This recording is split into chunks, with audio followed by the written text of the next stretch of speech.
Praise the Lord. கர்த்தருடைய நாமம் மகிமைப்படுவதாக. நாம் இந்த நாள் வகுப்பை ஜெபித்து ஆரம்பிக்கலாம்.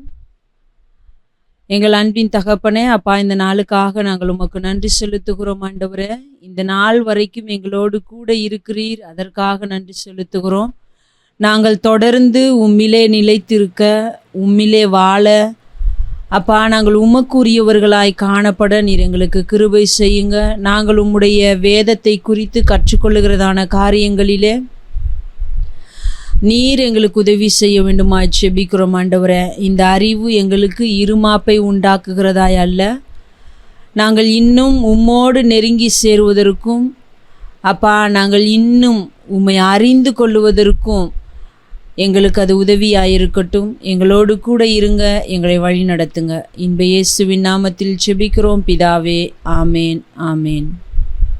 நம்ம கடந்த வாரம் மத்தேயு சுவிசேஷத்தினுடைய விசேஷித்த காரியங்கள், அதாவது தனித்துவமான காரியங்கள் அப்படின்னு சொல்லி நம்ம ஒரு சில காரியங்களை பார்த்துருக்குறோம். இன்றைக்கு நாம் பார்க்க போகிறது மத்தேயு சுவிசேஷத்தின் செய்தி. நம்ம ஆல்ரெடி நோக்கம் என்ன அப்படின்னு சொல்லி பார்த்துட்டோம். எந்த நோக்கத்திற்காக இந்த சுவிசேஷம் எழுதப்பட்டது அப்படின்றத நம்ம பார்த்துருக்கோம். அதே நேரத்தில் இந்த சுவிசேஷம் நமக்கு கொடுக்கும் செய்தி என்ன, இந்த சுவிசேஷத்தின் மூலமாக நாம் தெரிந்து கொள்ள வேண்டிய மிக முக்கியமான செய்தி என்ன அப்படின்றத தான் நம்ம பார்க்க போகிறோம். அது என்ன அப்படின்னு சொல்லி நம்ம பார்க்கும் பொழுது, பரலோக ராஜ்யம் என்பது உலக கொள்கைகளாலும் உலகத்தோடு ஒன்றிணைந்து செயல்படும் தேச ராஜ்யங்களாலும் ஆளுகை செய்யப்படும் பொருள் சார்ந்த ராஜ்யம் அல்ல. நம்ம இந்த சுவிசேஷத்தில் பார்த்தோம், பரலோக ராஜ்யம் என்றதான வார்த்தை அதிக முறை வருகிறதை நம்ம பார்க்க முடிகிறது. தேவனுடைய ராஜ்யத்தை குறித்து தான் அவர் அதை பேசுகிறார் என்பதையெல்லாம் நம்ம ஏற்கனவே பார்த்திருக்கிறோம். அப்படிப்பட்ட அந்த பரலோக ராஜ்யம் என்பது எப்படிப்பட்டது அப்படின்றத தான் நம்ம இந்த சுவிசேஷத்திலிருந்து தெரிந்து கொள்ளுகிறோம். அது எப்படிப்பட்டதாக இருக்கிறது என்று பார்க்கும் பொழுது, அது இந்த உலகத்திலே காணப்படுகிற ராஜ்யங்கள், ஒவ்வொரு நாட்டிற்கும் இன்றைக்கு அமைச்சர்கள் இருக்கிறார்கள், அதே நேரத்திலே பிரதம மந்திரி, அதிபதிகள் என்று சொல்லி ஒவ்வொரு நாட்டிலும் ஒவ்வொரு விதத்திலே காணப்படுகிறதை நாம் பார்க்க முடிகிறது. இப்படிப்பட்ட ராஜ்யங்களால் அல்லது அதனுடைய அதிகாரிகளால் ஆளப்படுகிற, அதிலும் விசேஷமாய் பொருள் சார்ந்த ராஜ்யம் அல்ல அப்படின்றத நம்ம பார்க்க முடிகிறது. இந்த உலக கொள்கைகளும் அந்த ராஜ்யத்திற்கு கிடையாது. அதற்கென்று தனி கொள்கைகள் இருக்கிறது, கற்பனைகள் இருக்கிறது, சட்டதிட்டங்கள் இருக்கிறது என்பதை நாம் பார்க்க முடியும். இந்த உலகத்திலே நமக்கு ஒரு சில காரியங்கள் பாவம் இல்லை, அது சட்டத்தின்படி நம்ம பார்க்கும் பொழுது குற்றம் இல்லை அப்படின்னு சொல்லி நம்ம பார்க்க முடியும். ஆனால் வேதத்தின்படி, தேவனுடைய ராஜ்யத்திற்கு உரிய சட்டத்திட்டத்தின்படி, கற்பனையின்படி நாம் அதை பார்க்கும் பொழுது அது குற்றம், பாவம், தவறு என்று சொல்லி நாம் பார்க்க முடிகிறது. அதற்கு நம்ம எக்ஸாம்பிளாக நம்ம சொல்லலாம் அப்படின்னு சொன்னால், இயேசு கிறிஸ்து சொன்னதான விஷயங்களையே நம்ம எடுத்து பார்க்க முடியும். இயேசு கிறிஸ்து என்ன சொல்கிறாரு அப்படின்னு சொன்னால், ஒரு ஸ்திரீயை இச்சையோடு பார்த்தாலே விபசாரம் செய்தாயிற்று அப்படின்னு சொல்லுகிறத நம்ம பார்க்குறோம். ஆனால் உலகத்தின் சட்டத்தின்படி அது இல்லை. ஓரின சேர்க்கை இன்று அநேக நாடுகளிலே லீகலைஸ்ட் செய்யப்பட்டுள்ளது, சட்டத்தின்படி தவறு இல்லை என்று சொல்லப்படுகிறது. அநேகர் அதற்கு சப்போர்ட் பண்ணி பேசுகிற காரியங்களையும் நம்ம பார்க்குறோம். ஆனால் வேதத்தின்படி அது தவறு, அது மிகப்பெரிய பாவம் என்று சொல்லி நாம் பார்க்க முடியும். விக்கிரக ஆராதனையை கூட நம்ம எடுத்துக்கொள்ளலாம். வேதத்தின்படி அது தவறான ஒரு விஷயம், விசேஷமாக தேவன் மிகவும் அருவருக்கிற ஒன்று அப்படின்னு நம்ம பார்க்க முடியும். ஆனால் நம்முடைய தேசங்களிலே காணப்படுகிற சட்டத்திட்டத்தின்படி பார்க்கும் பொழுது அது தவறு அல்ல. அதே போல் பொருளாசை தவறு அது விக்கிரக வழிபாட்டிற்கு சமமானது என்று சொல்லி வேதம் சொல்லுகிறதை நம்ம பார்க்கிறோம். ஆனால் இந்த உலகத்தின்படி அதுவும் தவறு அல்ல. உன்னால் எவ்வளோ சேர்க்க முடியுமோ, எவ்வளவு உன்னால் வைத்து கொள்ள முடியுமோ, எப்படியெல்லாம் சம்பாதிக்க முடியுமோ அப்படியெல்லாம் நீ சம்பாதித்து கொள்ளலாம். ஆனால் வேதத்தின்படி பார்க்கும் பொழுது இப்படித்தான் நீ சம்பாதிக்க வேண்டும், இப்படித்தான் வாழ வேண்டும், இந்த அளவிற்கு தான் நீ வைத்து கொள்ள வேண்டும். உனக்கு அதிகமாக கொடுக்கப்படும் பொழுது நீ மற்றவர்களுக்கும் உதவி செய்கிறவனாய் காணப்பட வேண்டும். நற்கிரியைகளை செய்கிறதற்கு நீ உண்டாக்கப்பட்டிருக்கிறாய். நீ நற்கிரியைகளை செய்கிற ஒரு மனுஷனாய் இருக்க வேண்டும், அதிலே பெருகுகிற மனுஷனாய் இருக்க வேண்டும். இப்படியெல்லாம் அநேக சட்டதிட்டங்கள் நமக்கு வேதத்திலே கொடுக்கப்படுகிறதை நாம் பார்க்க முடிகிறது. அப்போ பரலோக ராஜ்யம் இப்படிப்பட்ட தேவனுடைய சட்டதிட்டங்களையும் கற்பனைகளையும் கட்டளைகளையும் உடைய ஒரு ராஜ்யமாக காணப்படுகிறது. அது இந்த உலகத்தினுடைய கொள்கைகளுக்கோ அல்லது இங்கு உள்ள அதிகாரிகளுக்கோ அல்லது பொருளுக்கோ சம்பந்தப்பட்ட ஒரு ராஜ்யம் இல்லை என்பதை நாம் இந்த சுவிசேஷத்திலிருந்து புரிந்து கொள்ள முடிகிறது. அடுத்ததாக நாம் பார்க்கும் பொழுது இந்த பரலோக ராஜ்யம் எப்படிப்பட்டது அப்படின்னு சொல்லி இன்னும் ஒரு சில காரியங்களை சொல்லுகிறதை நாம் பார்க்க முடிகிறது. அது எப்படிப்பட்டதாக இருக்கிறது என்றால், பரலோக குணத்துடனும் ஒழுங்குடனும் காணப்படுகிற ஒரு ஆன்மீக ராஜ்யமாக இருக்கிறது. இந்த பரலோக ராஜ்யம் பரலோக குணத்துடனும் அதே நேரத்திலே அதற்கு உரிய ஒழுங்குகள் உடனும் காணப்படுகிற ஒரு ஆன்மீக ராஜ்யமாக இருக்கிறது. இதுதான் இந்த ராஜ்யத்தின் அஸ்திபாரமாக அடிப்படையாக காணப்படுகிறது என்று நாம் பார்க்க முடிகிறது. அதே நேரத்திலே இந்த பரலோக குணம் பரலோக ஒழுங்கு இவைகள் எல்லாம் சரியாக செயல்பட வேண்டும் என்று சொன்னால் நாம் அதற்கு ராஜாவாக இருக்கிறவருக்கு, அதற்கு தேவனாக காணப்படுகிற நம்முடைய தேவனுக்கு இயேசு கிறிஸ்துவுக்கு நாம் நம்முடைய வாழ்க்கையை அர்ப்பணிப்பதன் மூலமாகத்தான், அதாவது அவருக்கு நாம் கீழ்ப்படிவதன் மூலமாகத்தான் அதை சரிவர செய்கிறவர்களாக காணப்பட முடியும்.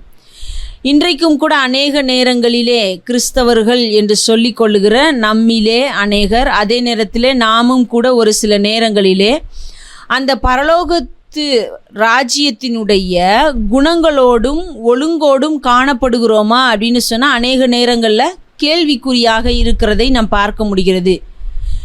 அநேக நேரத்தில் இந்த உலகத்தில் உள்ள சட்டதிட்டங்கள் நமக்கு ஓகே அப்படின்னு தோன்றதுனால, பாருங்கள் நான் என்ன எந்த தப்பு செய்யலையே, நம்முடைய சட்டம் கூட இப்படி தானே சொல்லுது, சட்டத்தின்படி நான் எந்த ஒரு தவறையும் செய்யலை அப்படின்னு சொல்லி நாம் தப்பித்து கொள்வதற்கு கூட நியாயப்படுத்துகிறதற்கு கூட முயற்சி செய்கிறோம், காரியங்களை செய்கிறோம். ஆனால் நாம் எப்படி வாழ அழைக்கப்பட்டவர்கள் அப்படின்னு சொல்லி பார்த்தோம் என்றால், நாம் தேவ ராஜ்யத்திற்கு உரிய குணத்தோடும் ஒழுங்கு டிசிப்ளினோட வாழ்வதற்கு அழைக்கப்பட்டவர்கள். ஏதோ ஒரு விதத்தில் வாழ்ந்துட்டு போகிறதுக்காக நாம் அழைக்கப்பட்டவர்கள் அல்ல, தெரிந்து கொள்ளப்பட்டவர்களும் அல்ல அப்படின்றத நாம் புரிந்து கொண்டவர்களாய் வாழ வேண்டும் என்பதையும் இந்த சுவிசேஷம் நமக்கு செய்தியாக சொல்லுகிறது அப்படின்றத நம்ம பார்க்க முடியும். அடுத்ததாக நாம் பார்க்கும் பொழுது கிறிஸ்து இந்த சுவிசேஷத்திலே எப்படி அறியப்பட்டிருக்கிறார் அப்படின்றத தான் பார்க்குறோம்.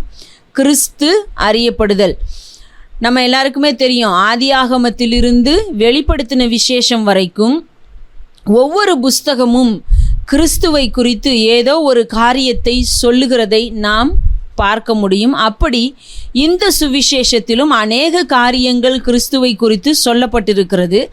ஆனால் அதிலே முக்கியமாக அவர் எதற்காக மிகவும் அறியப்பட்டவராக இந்த சுவிசேஷத்திலே இருக்கிறார் அப்படின்றத தான் நம்ம பார்க்க போகிறோம். முதலாவது பார்க்கும் பொழுது அவர் ராஜாவாக அறியப்படுகிறார். யூதருக்கு ராஜாவாக பிறந்திருக்கிறவர் எங்கே அப்படின்னு சொல்லி தான் சாஸ்திரிகள் தேடி வந்தார்கள் அப்படின்றத பார்க்குறோம். வம்ச வரலாற்றின் மூலமாகவும் சொல்லப்படுகிற விஷயம் அவர் ராஜா என்று சொல்லப்படுகிறதை நாம் பார்க்க முடிகிறது. அதற்கு பிற்பாடும் அநேக காரியங்கள் இயேசு கிறிஸ்து செய்கிற பொழுது அவர் ராஜாவாக இருக்கிறதற்குரிய காரியங்களை நாம் பார்க்க முடிகிறது அப்படின்றதையும் நம்ம பார்க்கிறோம். பிலாத்து எழுதி வைத்த அந்த மேல் விலாசமும் அவர் ராஜா என்று சொல்லி எழுதி வைத்ததை நாம் பார்க்க முடிகிறது. அப்போது இயேசு கிறிஸ்து ராஜாவாக அறியப்பட்டிருக்கிறார் அப்படின்றத பார்க்க முடிகிறது. இரண்டாவதாக 3ஆம் அதிகாரம் 16-17 வசனங்களின் மூலமாக நாம் தெரிந்து கொள்ளுகிறோம், அவர் அபிஷேகம் பண்ணப்பட்டவர், கிறிஸ்து மேசியா என்று சொல்லும் பொழுது அவர் அபிஷேகம் பண்ணப்பட்டவராக நமக்கு அறியப்படுகிறார். அடுத்ததாக 1ஆம் அதிகாரம் 1ஆம் வசனத்திலேயும் பார்க்க முடியும். அடுத்து நம்ம பார்த்தோம், 10 இடங்களிலே மறுபடியுமாக இந்த சுவிசேஷத்திலே சொல்லப்பட்ட ஒரு விஷயம், தாவீதின் குமாரன். இயேசு கிறிஸ்து தாவீதின் குமாரனாக அறியப்படுகிறார் அப்படின்னு நம்ம பார்க்கிறோம். அடுத்ததாக நம்ம பார்க்கும் பொழுது 5ஆம் அதிகாரம் 17ஆம் வசனத்தின்படி இவர் நியாயப்பிரமாணத்தையும் தீர்க்க தரிசனங்களையும் நிறைவேற்ற வந்தவர். கிறிஸ்துவிலே நியாயப்பிரமாணங்களும் தீர்க்க தரிசனங்களும் நிறைவேறினது என்பதை நாம் பார்க்கிறோம். இயேசு கிறிஸ்துவும் சொல்லும் பொழுது சொல்லுகிறார், நான் அதை அழிக்க வந்தேன் என்று சொல்லி நீங்கள் எண்ணிக்கொள்ள வேண்டாம், நான் அதை நிறைவேற்றுகிறதற்கு வந்தேன்.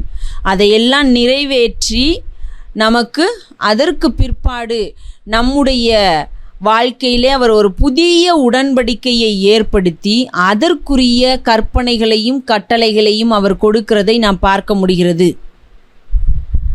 அதையும் நம்ம மத்தேயின் சுவிசேஷத்திலேயே பார்க்க முடியும். அதில் நம்ம 5ஆம் அதிகாரத்திலே அநேக காரியங்களை வாசிக்க முடியும். பூர்வத்தாருக்கு இது உரைக்கப்பட்டதென்று நீங்கள் கேள்விப்பட்டிருக்கிறீர்கள், ஆனால் நான் உங்களுக்கு சொல்லுகிறேன் என்று சொல்லி அநேக காரியங்களை இயேசு கிறிஸ்து சொல்லுகிறதை நாம் பார்க்கிறோம்.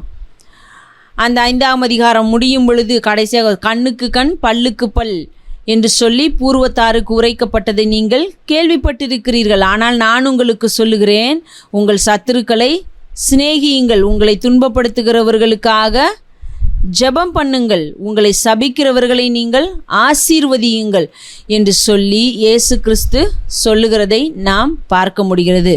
அப்போது நியாயப்பிரமாணம் சொல்லுகிறது தான் அந்த பூர்வத்தாருக்கு உரைக்கப்பட்டது.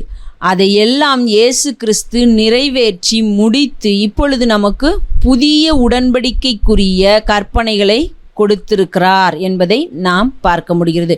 அப்போது கிறிஸ்து நிறைவேற்ற வந்தவராக இருக்கிறார் அப்படின்றத நம்ம பார்க்குறோம். கடைசியாக இந்த மத்தேயு சுவிசேஷத்தின் பாடச் சுருக்கம், அதாவது இந்த மத்தேயு முழுவதுமாக நாம் என்ன காரியங்களை பார்க்கிறோம், 28 அதிகாரங்களையும் நாம் எப்படி பிரிக்கலாம் அப்படின்றத தான் நம்ம பார்க்க போகிறோம். 1 முதல் 4 அதிகாரங்கள் ராஜா ஆயத்தப்படுதல். 1 முதல் 4 அதிகாரங்களிலே ராஜா ஆயத்தப்படுதல். அதில் அவருடைய பிறப்பு இருக்கிறது, அவர் ஞானஸ்நானம் எடுத்த காரியம் இருக்கிறது, அவர் சோதிக்கப்பட்ட விஷயம் இருக்கிறது, தன்னுடைய ஊழியத்தை தொடங்குகிற அந்த காரியம். அப்போது ராஜா தன்னுடைய வேலைக்காக ஆயத்தப்படுகிறதான விஷயங்கள் இந்த 4 அதிகாரங்களிலே காணப்படுகிறது. அடுத்ததாக 5 - 10 அதிகாரங்கள் எதை குறித்து சொல்லுகிறது, என்னென்ன காரியங்கள் அதில் சொல்லப்பட்டிருக்கிறது அப்படின்னு சொல்லி நம்ம பார்த்தோன்னா, ராஜ்யத்தின் சித்தரிப்பு, அதாவது தேவனுடைய பரலோக ராஜ்யத்தை குறித்ததான ஒரு விளக்க காட்சி. இந்த ராஜ்யத்திற்குரிய காரியங்கள் எப்படிப்பட்டதாக இருக்கிறது, அந்த ராஜ்யத்திலே யார் யார் பிரவேசிக்க முடியும் என்பதை குறித்தெல்லாம் இந்த 5 - 10 அதிகாரங்களிலே நாம் பார்க்க முடிகிறது. விசேஷமாக அந்த ராஜ்யத்திற்குரிய குணாதிசயங்கள், ஒழுங்கு என்பவைகளை குறித்து 5 - 7 அதிகாரங்களிலே அந்த மலை பிரசங்கம் என்று சொல்லப்படுகிற காரியத்திலே நாம் பார்க்க முடிகிறது. அடுத்ததாக பார்க்கும் பொழுது 11 25 அதிகாரங்கள் எதை குறித்து சொல்லுகிறது என்றால், ராஜ்யத்தை குறித்து பிரசங்கித்தல். ராஜ்யத்திலே எப்படி காணப்பட வேண்டும், அந்த ராஜ்யம் எப்படிப்பட்டதாக இருக்கிறது, அந்த ராஜ்யம் எப்படி வருகிறதா இருக்கிறது என்பதை குறித்தெல்லாம் இந்த 11 25 அதிகாரங்கள் சொல்லுகிறதை நாம் பார்க்க முடிகிறது. கடைசியாக அந்த 24 25 அதிகாரங்கள் இயேசு கிறிஸ்துவினுடைய வருகையை குறித்ததான சம்பவங்களை சொல்லி முடிகிறதை நாம் பார்க்கிறோம். அடுத்து இருக்கிறதான 26 28 அதிகாரங்கள் எதை சொல்லுகிறது அப்படின்னு சொன்னால், ராஜாவின் பாடு, மரணம் மற்றும் உயிர்த்தெழுதல். ராஜாவின் பாடு, மரணம் மற்றும் உயிர்த்தெழுதலை குறித்து சொல்லுகிறதான அதிகாரங்கள் என்று நாம் பார்க்கிறோம். இத்தோடு மத்தேயு சுவிசேஷம் நமக்கு முடிந்துவிட்டது. மத்தேயு சுவிசேஷத்திலே எத்தனை அதிகாரங்கள், எத்தனை வசனங்கள், அதனுடைய திறவுகோல் வசனம் எது, அதே நேரத்திலே அதில் அதிகமாக பயன்படுத்தப்பட்ட வார்த்தைகள் எது, இந்த சுவிசேஷத்தினுடைய தனித்துவமான காரியங்கள் என்னென்ன, கிறிஸ்து இதில் எப்படி அறியப்பட்டிருக்கிறார், இந்த புஸ்தகத்தை எழுதியவர் யார், அவர் எப்படிப்பட்டவர் என்பதையெல்லாம் குறித்து நம்ம பார்த்திருக்கிறோம். இத்தோடு இந்த மத்தேயு சுவிசேஷம் முடிகிறது. நமக்கு அடுத்த சுவிசேஷமாக இருப்பது மார்க்கு சுவிசேஷம். அதை குறித்தும் நாம் இன்றைக்கு பார்க்க போகிறோம். ஓகே, அடுத்த சுவிசேஷமாக நமக்கு இருப்பது மார்க்கு சுவிசேஷம். இந்த மார்க்கு சுவிசேஷத்தை குறித்து தான் நம்ம இப்பொழுது பார்க்க போகிறோம். இந்த மார்க்கு சுவிசேஷத்திற்கு நம்ம கொடுக்கக்கூடிய என்ன தலைப்புகள் கொடுக்கலாம் அப்படின்னு சொல்லி நம்ம பார்க்க போகிறோம். என்ன தலைப்பு கொடுக்கலாம் அப்படின்னு சொன்னால், முதலாவது அதற்கு கொடுக்கப்பட்டிருக்கிற தலைப்பு மார்க்கு எழுதின சுவிசேஷம் அப்படின்ற தலைப்பையே நம்ம கொடுக்கலாம். அடுத்ததாக என்ன தலைப்பு அப்படின்னு சொல்லி பார்த்தோமானால், மார்க்கு என்பதற்கு பிரகாசிக்கும் அல்லது பணிவான என்று அர்த்தம். அப்போது இந்த சுவிசேஷத்திற்கு பிரகாசிக்கும் அல்லது பணிவான என்று சொல்லப்படுகிற டைட்டிலையும் நம்ம தலைப்பையும் நாம் கொடுக்க முடியும். மூன்றாவதாக நாம் பார்க்கும் பொழுது இதற்கு இன்னொரு தலைப்பு கொடுக்கலாம் அப்படின்னு சொன்னால், ஊழியக்காரனின் புஸ்தகம் அப்படின்னு சொல்லி ஒரு தலைப்பு கொடுக்கலாம். ஏன் என்று சொன்னால், இந்த புஸ்தகத்திலே இயேசு கிறிஸ்துவை இந்த மார்க்கு எப்படி சித்தரிக்கிறார், எப்படி காட்டுகிறார் அப்படின்னு சொல்லி பார்க்கும் பொழுது ஒரு ஊழியக்காரனாக காட்டுகிறதை நம்ம பார்ப்போம். ஆகையினாலே இந்த புஸ்தகத்திற்கு ஊழியக்காரனின் புஸ்தகம் என்று சொல்லி ஒரு தலைப்பை கொடுக்கலாம். ஓகே, இதுபோல் நம்ம மத்தேயு சுவிசேஷத்திற்கு தலைப்புகள் கொடுத்தோம். அந்த புஸ்தகத்திற்கு நம்ம என்ன தலைப்பு கொடுத்தோம் அப்படின்னு சொல்லி உங்களுக்கு ஞாபகம் இருக்கா? ஞாபகம் இருந்தால் நீங்கள் சொல்லலாம். மத்தேயு சுவிசேஷத்திற்கு கொடுக்கப்பட்ட தலைப்புகள் ஞாபகம் இருக்கா? இப்போது இந்த புஸ்தகத்துக்கு ஒரு ஊழியக்காரனின் புஸ்தகம் அப்படின்னு சொல்லி ஒரு தலைப்பு கொடுக்குறோம். இதுபோல் மத்தேயு சுவிசேஷத்திற்கும் ஒரு தலைப்பு கொடுத்தோம். அந்த புஸ்தகத்திலே கிறிஸ்து எப்படிப்பட்டவராக சித்தரிக்கப்படுகிறாரோ அதை வைத்தே நம்ம ஒரு தலைப்பு கொடுத்துருந்தோம். அந்த தலைப்பு என்ன அப்படின்னு சொல்லி ஞாபகம் இருக்கா? ஓகே, மத்தேயு கிறிஸ்துவை யாராக சித்தரிக்கிறார்? அதாவது மத்தேயு இயேசு கிறிஸ்துவை யார் என்று சொல்லுகிறதை நாம் பார்க்கிறோம். மேசியா, ராஜா. மேசியா. ஓகே, யூதாவுக்கு ராஜா. ஓகே, யூதருக்கு ராஜா.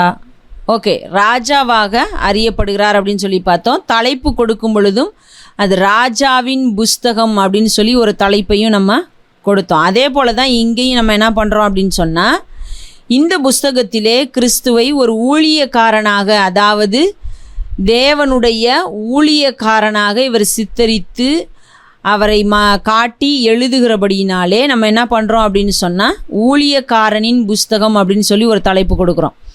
அடுத்ததாக நம்ம இதற்கு ஒரு தலைப்பு கொடுக்குறோம். என்ன அப்படின்னு சொல்லி பார்த்தோன்னா, செயல்களின் புஸ்தகம். ஏன் இந்த தலைப்பை கொடுக்கிறோம் அப்படின்னு சொல்லி நம்ம பார்க்கும் பொழுது, இயேசு கிறிஸ்து செய்ததான காரியங்கள் எல்லாவற்றையும் இந்த மார்க்கு என்ன செய்கிறார் அப்படின்னு சொன்னால், ஒரு தொடர்ச்சியாக உடனே நடந்த சம்பவங்களைப் போல டக்குன்னு சொல்லி அவர் என்ன பண்ணுறாரு, அநேக காரியங்களை செயல்களாக தொகுத்து எழுதியிருக்கிறதை நாம் பார்க்க முடியும். இப்போ மத்தேயு சுவிசேஷம், லூக்கா சுவிசேஷம் இதிலெல்லாம் நம்ம பார்த்தோன்னா இயேசு கிறிஸ்து பேசின காரியங்களும் நிறையா இருக்கும். ஆனால் இந்த மார்க்கு சுவிசேஷத்தில் அப்படி நம்ம என்ன பண்ண முடியாது, அநேக பேச்சுக்களையோ பிரசங்கத்தையோ அல்லது சொற்பொழிவையோ எதையுமே நம்ம பார்க்க முடியாது. இதிலே 2ஆம் வருகையை குறித்ததான அந்த ஒரு பிரசங்கம்தான் கொஞ்சம் பெருசாக விரிவாக சொல்லப்பட்ட ஒரு பிரசங்க நடையில் இருக்கிற ஒரு காரியமாக இருக்கிறத பார்க்க முடியும். மற்ற எல்லா காரியங்களும் அவர் செய்த அற்புதம் உவமைகளுமே ஷார்ட்டாக தான் இவர் என்ன பண்ணுவார், சொல்லுவார். ரொம்ப சுருக்கமாக உவமைகளை எல்லாம் சொல்லியிருக்கிறத நம்ம பார்க்க முடியும். ஆனால் இயேசு கிறிஸ்துவினுடைய அற்புதங்கள், அவர் செய்த அந்த செயல்கள், அவர் எப்படியெல்லாம் செயல்பட்டார் என்பதை குறித்து தான் இந்த மார்க்கு அதிகமாக பேசுகிறார். ஆகையினாலே இந்த புஸ்தகத்திற்கு நாம் செயல்களின் புஸ்தகம் என்று சொல்லி ஒரு தலைப்பை கொடுக்கிறோம். அடுத்ததாக என்ன அப்படின்னு சொல்லி நம்ம பார்த்தோன்னா, காலம். எந்த காலத்தில் நடந்த சம்பவங்களை குறித்து இந்த சுவிசேஷம் நமக்கு சொல்லுகிறது அப்படின்றத தான் நம்ம பார்க்க போகிறோம். ஏறக்குறைய 4 ஆண்டுகளில் நடந்த சம்பவங்களை பற்றி சொல்லுகிறது. யோவான் ஸ்நானன் ஊழியம் செய்ய தொடங்கிய நாட்கள் முதல் ஆதிகால திருச்சபை தொடங்கின நாட்கள் வரை இந்த சுவிசேஷத்திலே 4 ஆண்டு கால சம்பவங்கள் தான் சொல்லப்படுகிறது. அது யாருடைய நாளிலிருந்து யாருடைய நாள் வரைக்கும் என்று சொல்லி நாம் பார்த்தோமானால், யோவான் ஸ்நானன் தன்னுடைய ஊழியத்தை ஆரம்பித்த நாளிலிருந்து ஆதிகால திருச்சபை தொடங்கும் நாள் வரைக்கும் உள்ளதான சம்பவங்களை குறித்து இந்த சுவிசேஷம் சொல்லுகிறது என்பதை நாம் பார்க்க முடிகிறது. இது 4 ஆண்டுகளில் நடந்த சம்பவங்கள் என்பதை நாம் பார்க்கிறோம்.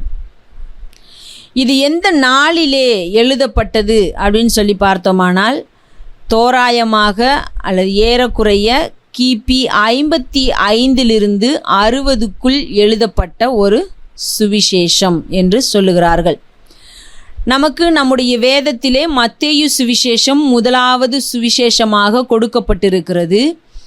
ஆனால் இந்த காலத்தின்படி பார்க்கும் பொழுது என்ன சொல்லுகிறார்கள் என்று சொன்னால், மார்க்கு சுவிசேஷம்தான் 1வது எழுதப்பட்டிருக்க வேண்டும் என்று ஆராய்ச்சியாளர்கள் சொல்லுகிறார்கள். ஆனால் இந்த காலகட்டத்தினுடைய எழுதப்பட்ட தேதிகள் எல்லாம் நமக்கு சரியான எக்ஸாக்டாக ஆமாம் இந்த நாளில் தான் எழுதுனாங்க அப்படின்னு சொல்கிறதுக்கு எதுவும் இல்லை. ஆனால் அவர்களுடைய ஆராய்ச்சியின்படி அவர்கள் கண்டுபிடித்து சொல்லுகிறார்கள், இந்த நாளில்தான் அவர் கண்டிப்பாக எழுதி இருக்க வேண்டும். ஆனால் எக்ஸாக்டாக இதுதான் அப்படின்னு சொல்கிறதுக்கு இல்லை. ஆனால் இந்த காலங்களில் இந்த இடைப்பட்ட நாட்களிலே அவர் எழுதியிருக்க வாய்ப்புகள் அதிகம் என்பதை வைத்து தான் நமக்கு இந்த டேட்ஸ் காலம் கொடுக்கப்படுகிறது. மற்றபடி நமக்கு இது எக்ஸாக்டான அக்யூரேட்டான தேதி கிடையாது என்பதை நாம் ஞாபகத்திலே வைத்து கொள்ள வேண்டும். ஆனால் இதிலே சொல்லப்படுகிற காரியங்கள் 4 ஆண்டுகளிலே நடந்த சம்பவங்கள். அது நமக்கு வேதத்திலேயே கொடுக்கப்பட்டிருக்கிறது. வேதத்தின்படி அதற்கு நமக்கு வசன ஆதாரங்களும் இருக்கிறது.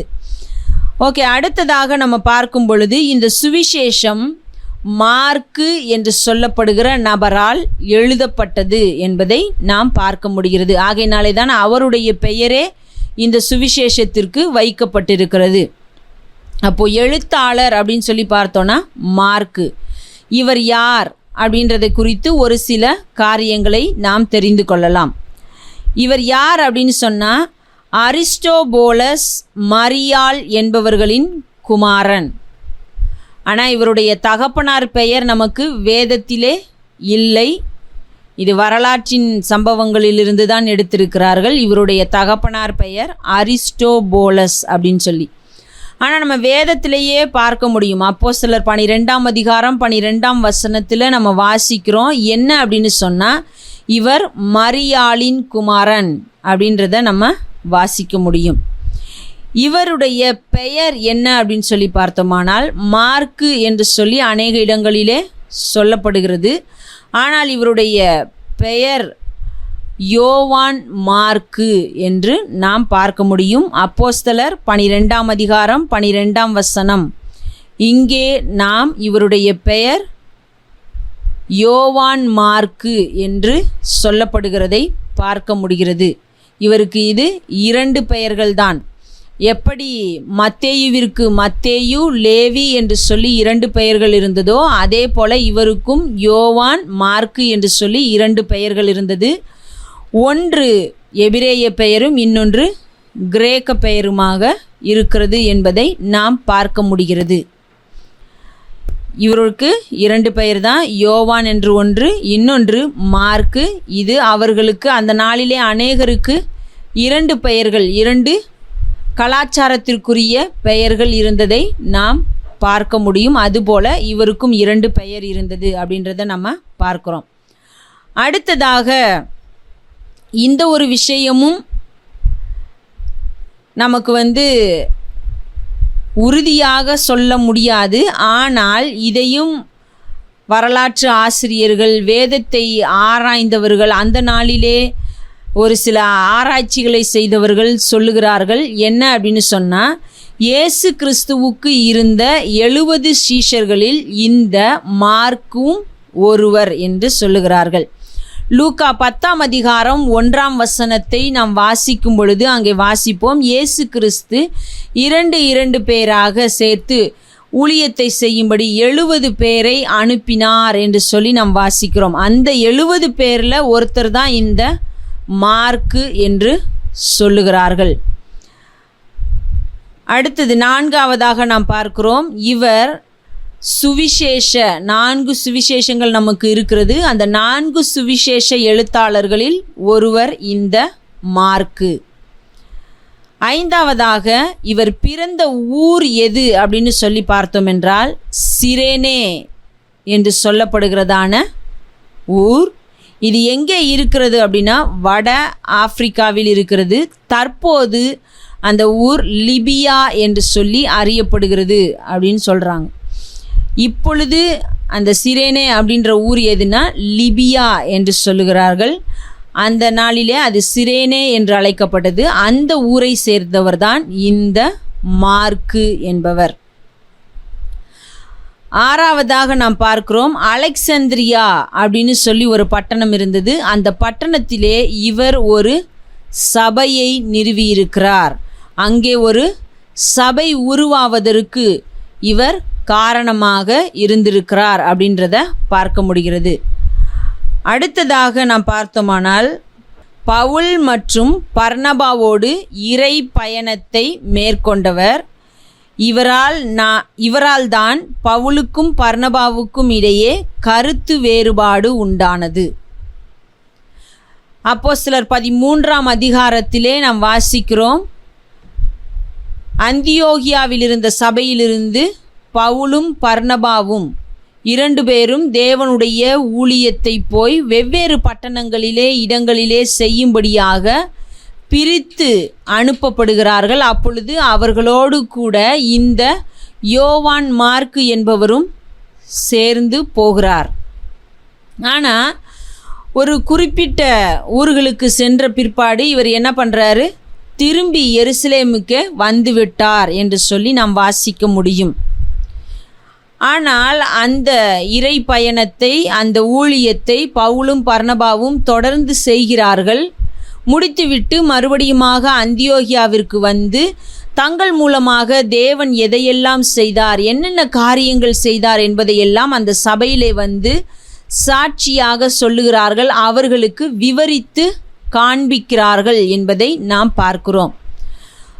ஒரு சில காலங்கள் சென்ற பிற்பாடு மறுபடியும் பவுலும் பர்னபாவும் ஊழியத்தை தொடரும்படியாக செய்யும்படியாக பேசுகிறார்கள். அப்பொழுது பர்னபா சொல்லுகிறார், மார்க்கு என்பவனையும் சேர்த்து கூட்டிக் கொண்டு போகலாம் அப்படின்னு சொல்லி.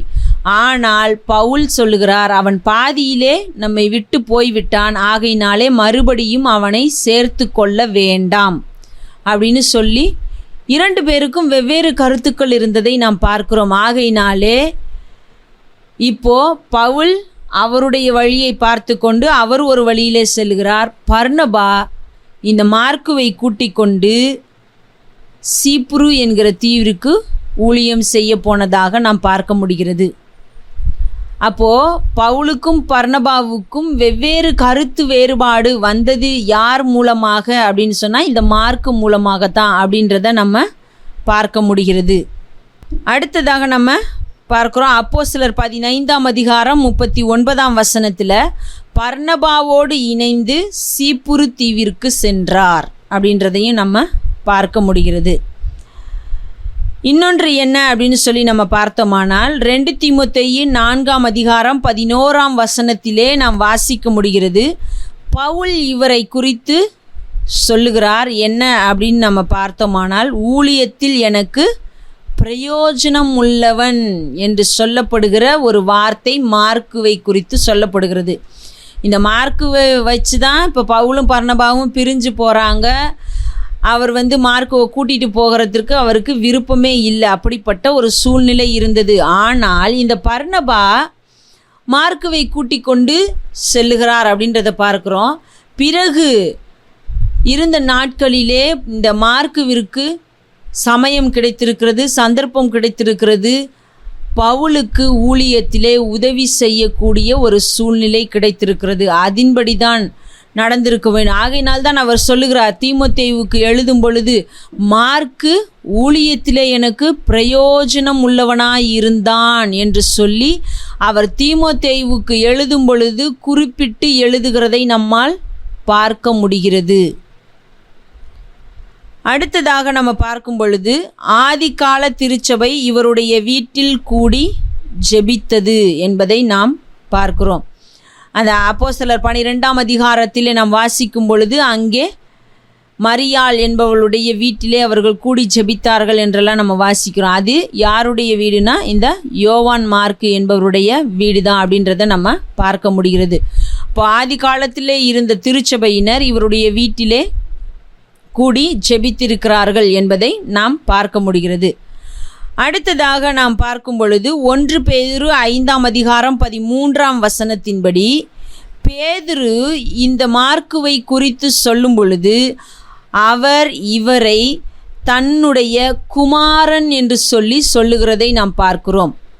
பேதுரு மார்க்குவை குறித்து சொல்லும் பொழுது சொல்லுகிறார், இவர் என் குமாரன் என்று சொல்லுகிறதை நம்ம 1 பேதுரு 5ஆம் அதிகாரம் 13ஆம் வசனத்திலே வாசிக்க முடிகிறது.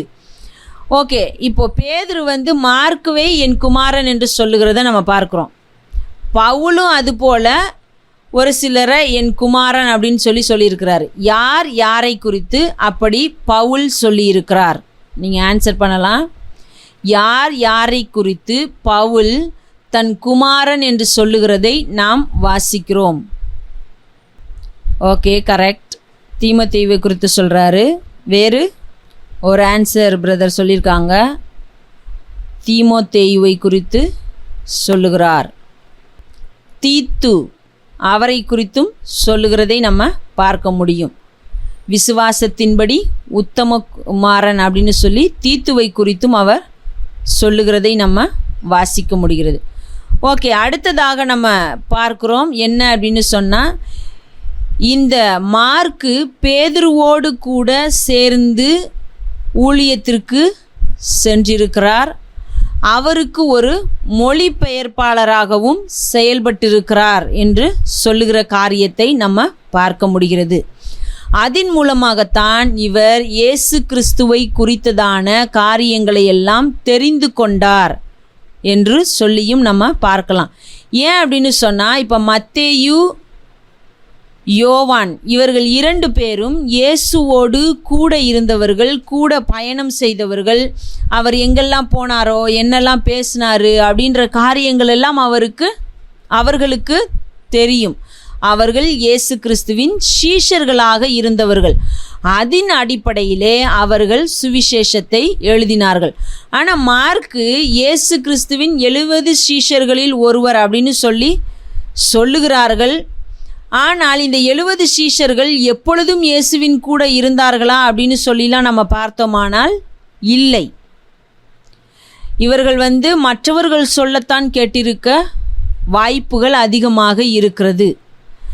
இவர்களாக அநேக காரியங்கள் இயேசு செய்ததை பார்க்க முடியாது, இவர்களுக்கு தெரியாது.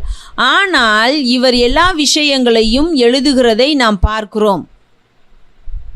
அப்போ இவருக்கு எப்படி தெரிந்தது என்று சொல்லி ஒரு கேள்வி வரும் பொழுது, இவர் போய் லூக்காவை போல மற்ற நபர்களிடத்திலே கேட்டு ஆராய்ச்சி செய்து அந்த சம்பவங்களை எல்லாம் கோர்த்து எழுதினாரா அப்படின்னு சொன்னாலும் இல்லை. இவர் போய் அப்படி ஒன்றும் பெரிய ஆராய்ச்சி எதுவும் செய்யலை அப்படின்றதையும் நம்ம பார்க்க முடிகிறது.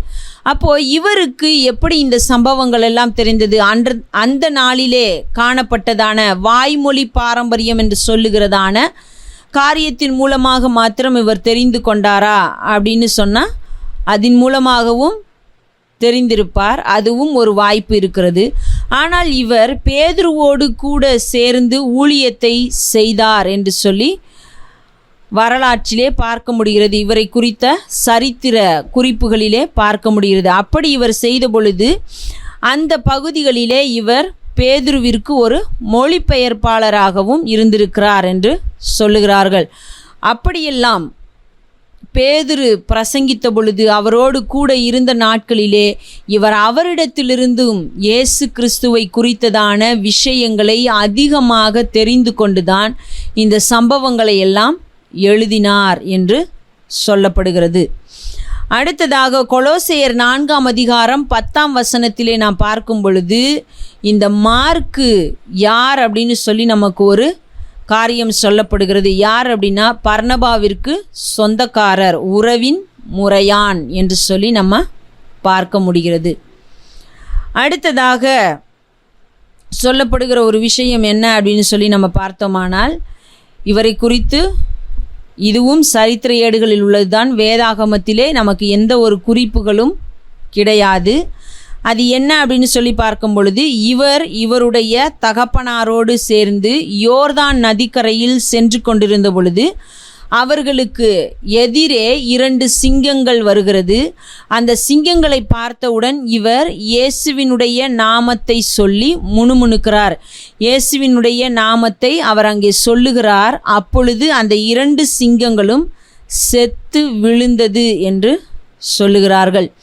இன்னொரு காரியம் என்ன சொல்லுகிறார்கள் அப்படின்னு சொன்னால், செருப்பு தைப்பவர் கையில் ஒரு வெட்டு காயம் இருந்ததாகவும் அதை இவர் சுகமாக்கும் விதமாக இவர் என்ன செய்தார் அப்படின்னா தரையில் துப்பி சேர் உண்டாக்கி அந்த காயத்தின் மீது தடவினார். அப்படி அவர் செய்த பொழுது அவருக்கும் அந்த காயம் சுகமானது என்று சொல்லுகிறார்கள். இந்த 2 சம்பவங்களும் நமக்கு வேதத்திலே கிடையாது, சரித்திர ஏடுகளிலிருந்து தான் இதை சொல்லுகிறார்கள்.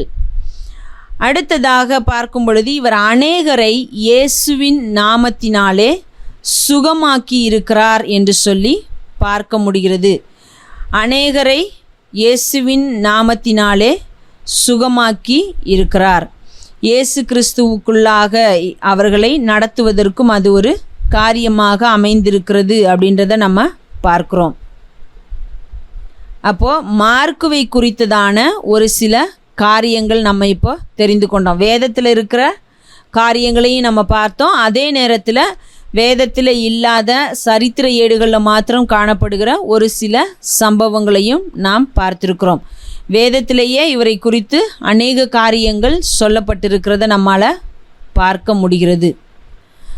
இவர் பர்னபாவுக்கு உறவின் முறையான் என்பதும், பேதுரு இவரை தன் குமாரன் என்று அழைக்கிறதான விஷயமாகட்டும், பவுல் பர்னபாவோடு சேர்ந்து இவர் ஊழியத்திற்கு சென்ற காரியங்கள், அடுத்ததாக நாம் பார்க்கும் பொழுது இவருடைய வீட்டிலே ஆதிகால திருச்சபையினர் கூடி ஜெபித்தது, அங்கே போதனைகளை மேற்கொண்டதான காரியங்கள், இவருக்கு 2 பெயர் இருக்கிறதான விஷயம், இப்படி அநேக காரியங்களை நாம் வேதத்திலிருந்து தெரிந்து கொள்ள முடிகிறது. ஓகே, அடுத்ததாக நாம் பார்க்கும் பொழுது என்ன காரியங்களை பார்க்க போகிறோம் அப்படின்னு சொன்னால், ஒரு சில தகவல்கள், இந்த மார்க்கு சுவிசேஷத்தை குறித்ததான ஒரு சில தகவல்கள். வேதாகம புஸ்தகத்திலே இது 41வது புஸ்தகம். சுவிசேஷங்களிலே, அதாவது புதிய ஏற்பாட்டிலே பார்க்கும் பொழுது 2வது புஸ்தகம். இதுதான் சுவிசேஷங்களிலே சிறிய சுவிசேஷம். நமக்கு 4 சுவிசேஷங்கள் இருக்கிறது. அதிலே சிறிய சுவிசேஷம் என்று சொன்னால் இந்த சுவிசேஷம்தான்.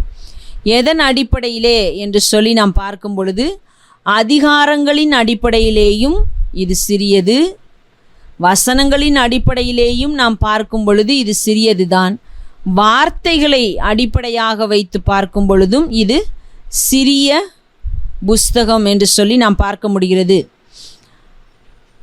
லூக்கா சுவிசேஷத்திலே 24 அதிகாரங்கள் இருக்கிறது, வசனங்கள் 1151 இருக்கிறது. யோவான் சுவிசேஷத்திலே 21 அதிகாரங்கள் இருக்கிறது, ஆனால் வசனங்கள் என்று சொல்லி நாம் பார்க்கும் பொழுது 879 இருக்கிறது. மத்தேயு சுவிசேஷம் 28 அதிகாரங்களை கொண்டுள்ளது, ஆனால் வசனங்கள் 1071. இந்த மார்க்கு சுவிசேஷம் 16 அதிகாரங்களோடு 678 வசனங்களை கொண்டதாக காணப்படுகிறது என்பதை நாம் பார்க்கிறோம். அப்போது இதன்படியெல்லாம் பார்க்கும் பொழுது இந்த சுவிசேஷம்தான் சிறியது என்று சொல்லப்படுகிறது. இதிலே அந்த எழுத்துக்கள், வார்த்தைகளை வைத்து சொல்லுகிறார்கள். அதை பார்க்கும் பொழுது என்ன அப்படின்னு சொல்லி நம்ம பார்த்தோமானால், லூக்கா சுவிசேஷத்திலே 19,482 வார்த்தைகளும், மத்தேயு சுவிசேஷத்திலே 18,346 வார்த்தைகளும், யோவான் சுவிசேஷத்தில் 15,634 வார்த்தைகளும், மார்க்கு சுவிசேஷத்திலே 11,304 வார்த்தைகளும் காணப்படுகின்றன. அப்போது அதிகாரங்கள், வசனங்கள், வார்த்தைகள் என்பவைகளை வைத்து நாம் பார்க்கும் பொழுதும் இந்த சுவிசேஷம்தான் சிறிய சுவிசேஷம் என்று சொல்லி நாம் பார்க்க முடிகிறது. அடுத்ததாக நாம் பார்க்கும் பொழுது உவமைகள், இந்த சுவிசேஷத்திலே 12 உவமைகள் சொல்லப்பட்டிருக்கிறது. அற்புதங்கள் 19 அற்புதங்கள் சொல்லப்பட்டிருக்கிறது என்பதை நாம் பார்க்க முடிகிறது. உவமைகள் என்று சொன்னால் 12 இருக்கிறது, அற்புதங்கள் என்று சொல்லும் பொழுது 19 இருக்கிறதை நாம் பார்க்கிறோம். இந்த சுவிசேஷம் எந்த மொழியிலே எழுதப்பட்டது அப்படின்னு சொன்னால் கிரேக்கம் மற்றும் அரமேயம் என்று சொல்லி நாம் பார்க்க முடிகிறது. ஏனென்று சொன்னால் ஒரு சில வார்த்தைகளை இயேசு அந்த நாட்களிலே அரமேய மொழியிலே சொல்லி பேசியிருக்கிறதை நம்ம பார்க்க முடியும். அந்த அரமேய வார்த்தைகளை அப்படியே இந்த மார்க்கு எழுதி அதற்குரிய அர்த்தத்தை சொல்லியிருக்கிறதை நம்ம பார்க்க முடிகிறது. அப்போது இந்த சுவிசேஷம் 2 மொழிகளிலே எழுதப்பட்டிருக்கிறது. என்ன அப்படின்னு சொன்னால் கிரேக்கம் மற்றும் அரமேயம், கிரீக் அண்ட் அராமிக் என்று சொல்லி நம்ம பார்க்க முடிகிறது. ஓகே, அப்படி என்னென்ன வார்த்தைகள், அரமேய வார்த்தைகள் இந்த சுவிசேஷத்திலே பயன்படுத்தப்பட்டிருக்கிறது, அதற்கு அர்த்தம் கொடுக்கப்பட்டிருக்கிறது என்பதை நம்ம பார்க்கலாம். அதற்கு முன்பதாக உங்களுக்கு அப்படி இந்த மார்க்கு சுவிசேஷத்திலே பயன்படுத்தப்பட்டிருக்கிற அரமேய வார்த்தைகள், அதாவது இதுதான் அரமேய வார்த்தை அப்படின்னு தெரியாட்டினாலும் அதில் நமக்கு ஒரு சில வார்த்தைகள் சொல்லப்பட்டிருக்கும். அந்த வார்த்தைகளுக்கு அர்த்தம் கொடுக்கப்பட்டிருக்கிற வார்த்தைகள் இந்த சுவிசேஷத்தில் நம்ம பார்க்க முடியும். அதற்கு ஒரு எக்ஸாம்பிள் நான் சொல்கிறேன். என்ன அப்படின்னா, போவனர்கேஸ் அப்படின்னு சொல்லி நம்ம வாசிப்போம். போவனர்கேஸ் என்பதற்கு இடிமுழக்கத்தின் மக்கள் என்று அர்த்தம். அது யாரை குறித்து சொல்லப்படுகிறது அப்படின்னா, யோவான் மற்றும் யாக்கோபு அந்த சகோதரர்களுக்கு அந்த பெயர் வைக்கப்படுகிறது. அதற்கு அர்த்தம் இடிமுழக்கத்தின் மக்கள் என்று சொல்லப்பட்டிருக்கிறதை பார்க்குறோம். இதுபோல இன்னும் இந்த மார்க்கு சுவிசேஷத்திலே காணப்படுகிற வார்த்தைகள் என்ன அப்படின்றது உங்களுக்கு தெரிந்த வார்த்தைகள் இருந்தால் நீங்கள் சொல்லலாம். தலித்தஹூமி. ஓகே, தலித்தாகூமி அப்படின்றதும் ஒரு அரமேய வார்த்தை தான், கரெக்ட். அதற்கு சிறு பெண்ணே எழுந்திரு என்று அர்த்தமாம் அப்படின்னு சொல்லி நம்ம பார்க்குறோம். ஓகே, அடுத்தது. ஓகே, 7ஆம் அதிகாரம் 34ஆம் வசனத்தில் நம்ம பார்க்குறோம் என்ன அப்படின்னு சொன்னால், எப்பத்தா திறக்கப்படுவாயாக அப்படின்னு சொல்லி ஒரு வார்த்தை நம்ம பார்க்க முடிகிறது. இன்னொன்று 7ஆம் அதிகாரம் 11ஆம் வசனத்தில் பார்க்குறோம், கொர்பான் அப்படின்னு சொல்லி அவர்கள் ஒரு காணிக்கை செலுத்தினார்கள் அப்படின்னு சொல்லி நம்ம பார்க்குறோம். அடுத்ததாக எலோயி எலோயி லாமா சபக்தானி என்று சொல்லி 15ஆம் அதிகாரம் 34ஆம் வசனத்திலே வாசிக்கிறோம். 15ஆம் அதிகாரம் 22ஆம் வசனத்திலே நம்ம பார்க்குறோம் என்ன அப்படின்னு சொன்னால், கொல்கொதா அப்படின்னு சொல்லி ஒரு வார்த்தையை நம்ம வாசிக்கிறோம். இன்னொரு வார்த்தை 14ஆம் அதிகாரம் 36ஆம் வசனத்திலே இருக்கிறது. அது என்ன அப்படின்னா, அப்பா என்ற வார்த்தையை நம்ம வாசிக்கிறோம். அப்போது இந்த வார்த்தைகள் எல்லாமே அரமேய வார்த்தைகள் என்று சொல்லி நாம் பார்க்க முடிகிறது. இந்த வார்த்தைகளை எல்லாம் அவர் அப்படியே எழுதி அதற்குரிய அர்த்தத்தை சொல்லி இருக்கிறதை நம்மால் பார்க்க முடிகிறது. இப்போ ஆனால் அதே நேரத்தில் மத்தேயு சுவிசேஷத்தில் ஒரே ஒரு விஷயம் மட்டும் நம்ம அப்படி வாசிப்போம். என்ன அப்படின்னு சொன்னால், ஏலி ஏலி லாமா சபக்தானி என்று சொல்லி சொல்லப்படுகிறதை நம்ம பார்ப்போம். அது என்ன பாஷை அப்படின்னா, எபிரேய பாஷையில் அந்த வார்த்தையை எழுதி அதற்கு அர்த்தத்தை அவர் சொல்கிறார். அதற்கு அர்த்தம் என்ன அப்படின்னா, என் தேவனே என் தேவனே ஏன் என்னை கைவிட்டீர் என்று அர்த்தம் அப்படின்னு சொல்லி அவர் எழுதுறதை நம்ம பார்க்குறோம். அதே வார்த்தை தான் இங்கேயும் நம்ம வாசிக்கிறோம், எலோயி எலோயி லாமா சபக்தானி. இது எந்த பாஷை அப்படின்னா, அரமேய மொழி அப்படின்னு சொல்லி நம்ம பார்க்க முடிகிறது. அப்போது இவர் தன்னுடைய சுவிசேஷத்திலே அரமேய வார்த்தைகளையும் பயன்படுத்தி இருக்கிறார் அப்படின்றத நம்மால் பார்க்க முடிகிறது. ஏன் இந்த அரமேய வார்த்தைகள்லாம் பயன்படுத்தினார்? இவர் எழுதினது ரோமர்களுக்கு. ரோமர்களுடைய பாஷை என்ன? ரோமர்கள் எந்த மொழியை பேசினார்கள்? கிரீக். மற்ற 3 பேரும் என்ன சொல்லுகிறீர்கள்? டேனியல் பிரதர் வந்து கிரீக் அப்படின்னு சொல்லி சொல்கிறாங்க. கரெக்டாக ரோமர்கள் பேசியது. ரோமர்களிலே கிரேக்கம் பேசுகிறவர்கள் இருந்தார்கள். ஆனால் ரோமர்களுடைய மொழி எது? லத்தீன். Okay, Latin. அந்த நாளிலே இன்றைக்கு இருக்கிறது போல ஆங்கிலம் எப்படி இருக்கிறதோ அது போல கிரேக்க மொழி இருந்தது. ஆகையினாலே அநேகர் பேசினார்கள். ஆனால் ரோமர்களுடைய மொழி என்று சொல்லி நம்ம பார்க்கும் பொழுது அவர்களுடைய மொழி லத்தீன் என்று சொல்லி நம்ம பார்க்க முடிகிறது. ஆகையினால தான் ரோமை தங்களுடைய தலைநகரமாக கொண்டிருக்கிற இந்த ரோமன் கேத்தலிக்க திருச்சபையினர் லத்தீனில் வேதாகமத்தை மொழிபெயர்த்திருந்தார்கள். அந்த நாளில் கிரேக்கத்திற்கு பிற்பாடு வேதாகமும் மொழிபெயர்க்கப்பட்டது லத்தீனிலே இருந்தது. லத்தீனிலே தான் அந்த நாட்களிலே ஆராதனை நடந்திருக்கிறது, போதனை நடந்திருக்கிறது, எல்லாமே அந்த நாளில் லத்தீன் மொழியில் நடந்திருக்கிறது. இந்த லத்தீன் மொழியிலிருந்து ஆங்கிலத்திற்கு மொழிபெயர்ப்பதற்கு அநேக வருடங்கள், நூற்றாண்டுகள் எடுத்துக்கொள்ளப்பட்டது என்பதை நம்ம பார்க்க முடியும். அதற்கு பிற்பாடு இவர்கள் ஆங்கிலத்திலே மொழிபெயர்ப்பதற்கு அநேக பிரச்சனைகள் இருந்தது. அதற்காக ஒரு சிலர் மரித்திருக்கிறார்கள் என்பதையெல்லாம் நம்ம பார்க்க முடியும். அப்போது இவ்வளவு பிரச்சனைகளை சந்தித்திருக்கு. ஏனென்று சொன்னால் எல்லாமே ரோமர்களுடைய கையிலிருந்து, அதற்கு பிற்பாடு இந்த ரோமன் கேத்தலிக்க திருச்சபையினர் இவர்கள் வந்து இதுதான் அப்படின்னு சொல்லி அவர்களுடைய கட்டுப்பாட்டில் எல்லாவற்றையும் வைத்திருந்ததுனால அதற்கு பிற்பாடு வேறு எந்த மொழியிலையும் மொழிபெயர்ப்பதற்கு அவர்கள் இடம் கொடுக்கவில்லை.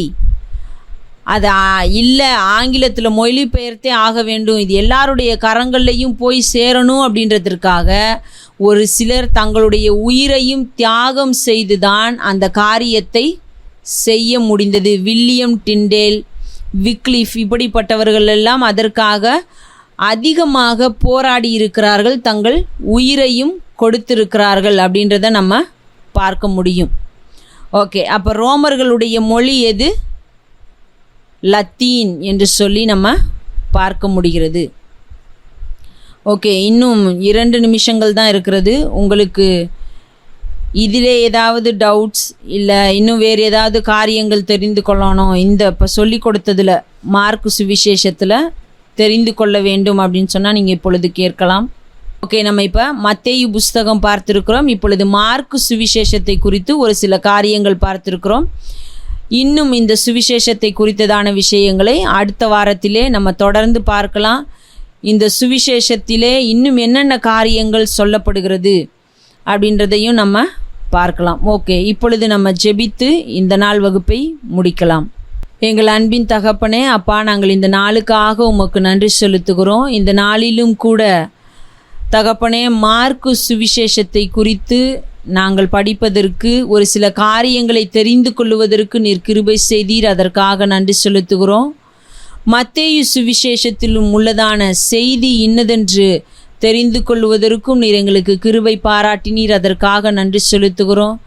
அப்பா, நாங்கள் இந்த உலகத்திலே வைக்கப்பட்டிருக்கிறதற்கு ஒரு நோக்கம் உண்டு.